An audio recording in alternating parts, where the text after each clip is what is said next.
June 5, alas 6 sa umaga. Anong paalam ng anak ninyo? Sabi niya po, pupunta siya sa bahay ng pinsan namin kasi mga bata doon. Sabi niya, maglalaro daw sila. Sabi ng mga kabarkada niya, mga bata, hindi na daw nila nakita. Ang result po ng autopsy, sir, itong asphyxia by strangulation. Okay, so sinakal. Yes, sir. With the possibility of sexual abuse, sir. Meron na ho ba kayong person of interest? Mayroon na po tayong apat na person of interest. Dinay po yung allegation. So, pinakandakan natin ng polygraph examination, sir. May dalawa pong pumagsak, sir. Meron tayong reward. Whoever can point the same time, give us the information kung sino yung mga possible na suspect. 100,000 po, Senator. 100 din sa akin. So 200,000 sa sino man makapagtuturo doon sa mga suspect hanggang sa makasuhan, then yung reward ay bibigay sa inyo. Ruby, anong latest dyan? Sir, nakapag-file na po tayo ng case, murder case po laban sa 3 suspect po na ano po ng ebidensya doon po sa crime scene. Captain Regan Adap. Captain, magandang hapon po, sir. Magandang hapon, sir. Okay. Identify na po natin itong persons of interest. Ano po? 3? Tama? Yes po, na-identify na po natin, sir. Anong pangalan po nila? Sa ngayon, sir, hindi ko pa po pwedeng i-divulge yung name nila, sir, sa ating policy, sir. Pero na-identify na po natin, sir. Alright. So, bakit po naging persons of Yes interest po, sir. ng 3, Captain? Sir. Yun po, sir, nung nasabi ko po dati, sir, sa previous interview, sir, yung isa po, sir, is yun ang last na nakita nakasama ng biktima. At saka yung isa, sir, may record na po siya dati na nahawakan niya yung mga babae. May record na po siya dati. Kaya po sila nasama sa PUI. At meron isa sa kanila na dati na may problema dahil sa drug? Yes, sir. Yung isa pong PUI natin, sir. May lumutang po bang testigo? May mga lumutang po na testigo, sir. In fact, sir, nung June 30, sir, na-file na po natin yung case against doon sa mga suspect. So kung ang kaso po ay na-file na, bakit ayaw mo pa rin i-divulge yung pangalan ng mga suspect? That's already public record. Dahil once na the case has been filed, then pwede naman namin ma-access yan. Don't let us go to the court and get that records. Andiyan ka na rin lang, sabihin mo na sa amin, Kapitan, sir, sabi niyo na-file niyo na yung kaso. Ibig sabihin, yes, po, sir. Piskalya na. So once the case has been sir. filed, that's public records already. Tama ba ako, Garrett? Yes po, Senator. Kasi at this point po, kapag nag-file po sa piskalyasan, papadalan po sila ng sapina ng ating prosecutor. No? So malalaman na rin naman po nila na sila ay yung kinasuhan ng ating kapulisan. Yun po, Senator. Correct. Dahil nga maglalaga kami ng reward money, ako at si Mayor ninyo dyan. So gusto ko maging klaro. Baka naman kaya hold dahil may nagkaka-interest doon sa reward money. No, come on, Captain. Be straightforward to me. Yung pong 3 suspect. May pangalan po ako, Captain, gusto ko manggagaling sa inyo para sa in the name of transparency. Kung hindi mo sasabihin ako magsasabi, I want it to come from you. Diba, sir? Now, ang pagkakalam ko, meron daw batang testigo na 10 years old. Tama? Yes, sir. Yes, sir. Na yung batang yun ang nagsabing eyewitness na nakita niya pagbigay ng 1,000 doon sa victim. Pakikwento na lang po. Ang kuhan po natin, sir, is ginawa natin, sir, nung last na interview natin, sir, tapos nagsabi si Mayor na magbibigay siya ng reward, sir. Then, dinagdagan niyo rin po ng reward, sir. So, in-announce natin yun sa barangay nila, sir, to encourage yung mga would-be witness. So, yun nga, sir. Fortunately, sir, may lumabas talaga na witness, sir. At yun po ang isang dahilan na na-file po natin yung case. Maliban doon sa mga physical evidence na nakuha natin doon sa crime scene, sir. Okay. So, meron pong lumutang na witness. Tama? Yes po, sir. Yes, sir. Yes, sir. Kasi doon natin ibibigay yung reward. Now, yung lumutang na witness, yes, sir. Yes, sir. Ano po yung information na ibinigay niya sa inyo para at ito po yung naging daan upang kayo po yung makapag-file na ng kaso doon sa POI, from POI to suspects na considered sa kanila. Suspect. Ang sinabi po ng witness, sir, yung mga statement ng witness, sir, nag-corroborate doon sa ibang witness din, sir, saka yung sa physical evidence na nakita natin doon sa crime scene, sir. So, nag-corroborate yung mga statement at saka yung physical evidence, sir. Very good. Ano po yung mga sinabi ng witness? Nakita niya yung sir, yung mga suspect, sir. Pumunta doon sa crime scene, sir, kasama yung biktima, sir. Okay. Yes, sir. Nakita nung bata to, dahil 10 years old, di ba?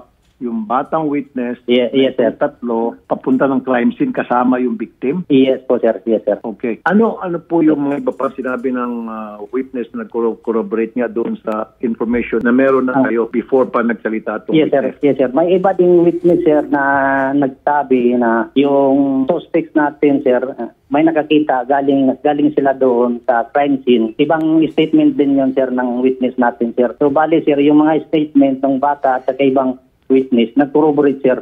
Although hindi siya directly, sir, pero nag-corroborate yung mga circumstantial evidence, sir. Nag-corroborate talaga, sir. So, yun ang reason, saka yung mga physical evidence, sir. Yun ang reason na na-file natin yung case, sir. Okay. So, ibig sabihin, pinagtibay lang po nitong bago witness natin itong bata, yung po mga nasabi na ng mga previous witnesses. Yes po, sir. Tama po, sir. Okay. Ano pa po yung mga pieces of evidence na nakita sa crime scene na magtuturo doon sa mga suspect? Yung pong damit ng suspect, sir, na nakita natin doon na may dugo at saka may semen po, sir. Yun po ang pinadini natin, sir. Okay.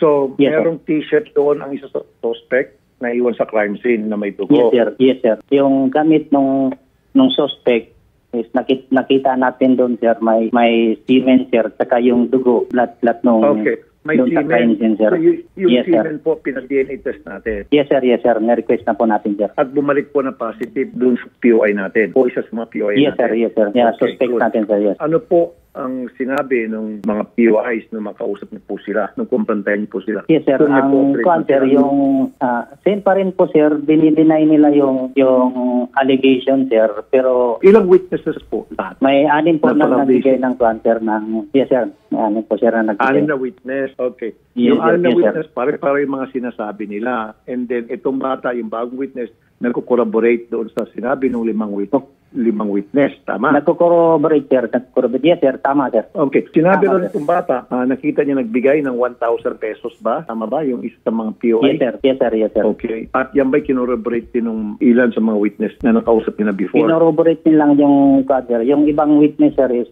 corroborating sila sa yung suspect galing doon sa crime scene, sir. Okay. Well, in that case, since na-file niyo na po yung kaso, ako na po magbabanggit sa pangalan ng mga POI kung ayaw niyo pong banggitin. Sabi, sir, hindi talaga kami magbibigay ng name ng suspect, sir. Yan po ang kapalitin namin, sir. Sa policy ninyo, hindi ka nagbibigay na name ng suspect kahit na na-file na ng kaso sa korte, kahit na nasa korte na, you will not? Yes, sir. Yes, sir. Until proven guilty, sir, innocent pa rin sila, sir. Nagaharit, kailan pa ba tayo gumawa ng batas tungkol dito? Sa aking palagay, Senator, no, since ito nga po ay nasa piskalya na, it has already become of public record and there is nothing wrong with telling the public that this person is accused of a crime. Tama naman po, Sen, na they are enjoying the benefit of presumption of innocence, pero hindi naman natin sinasabi, Sen, that they already are guilty. Ang sinasabi Yes. po natin, Sen, they are accused. Sila po ay ang akusado. So, Kaya nga tinatawag silang suspect. Hindi naman natin sinasabi silang convicted na sila. Sinasabi natin, opo. ito yung mga suspect. Yan naman ay regular occurrence sa news media natin. Sinasabi, ito yung mga sinampahan ng suspect. Nagsampa ng kaso si Juan laban kay Pedro sa kasong ganito, sa kasong ganon. Lalabas sa media yan, di ba? At Opo. sinasabi ng pulis yan, freely, binibigay yan. Pag nagpe-press conference nga yung Kamkrame, talagay kasi ng mukha ng mga suspect na pinapayla ng kaso, pinagsusot pa ng prison shirt. yes po, Itong Senator. si Captain, Yes, sir. Yes, sir. mag-ano pa to? Sinusunod ko lang po yung guidance na binibigay sa amin, sir. Sino pong nagbigay sa'yo ng guidance na yan, Captain? 2023-053, sir. Kaya nga po, Revised Media Relation Policy, sir. Pag kayong mga pulis, pagugustuhin ninyo, pag meron kayong gusto niyo magpasikat, pinapahiliran dito sa krame, sa likod ng mga general, o kung sino-sinong Poncio Pilato, at ina-announce ninyo, nandyan lahat ng media, full coverage. Pero pag yung mga maliliit, ayaw ninyo, tulad nito, hindi sensational na kaso, ayaw niyo magsalita. Para bang pinagtatakpan niyo itong mga suspect. And the reason why Ay, hindi naman the po, public needs to know kung sino itong mga suspect para at least medyo maiwasan, di ba? Lalo pa kaya na mismo nagsabi, may record na pa ito na positive na DNA test sa semen. Sabi niyo, isa meron pang drug case. I-check ko po saan po, kung kailan po ito na issue, Senator, at kung sino po ang at the time sitting chief po natin, Sen. Kasi they would have to have signed up on this po, Sen, para may memorandum order.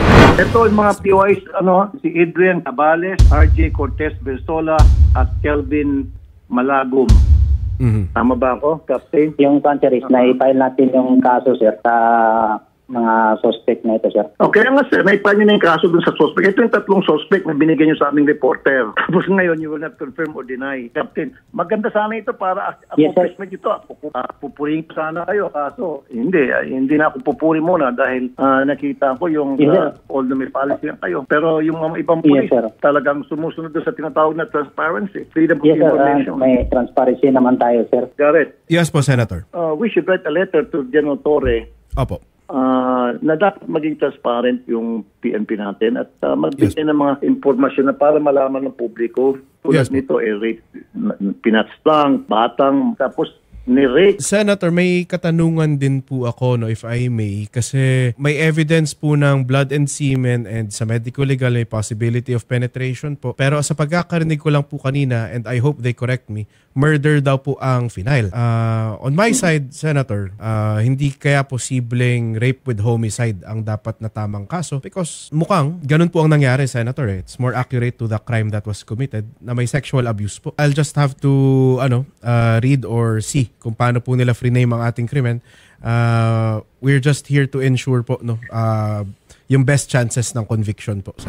And then secondly, siguro, we have to write to the PNP kay General Torre na Opo, Senator. magkaroon siya ng transparency. Alisin yung mga policy niya na ang pwede lang magsalita yung mga big shot. Pero pag yung mga maliliit, hindi pwede magsalita kasi sila general ang palaging bida at sa kanila palaging credit.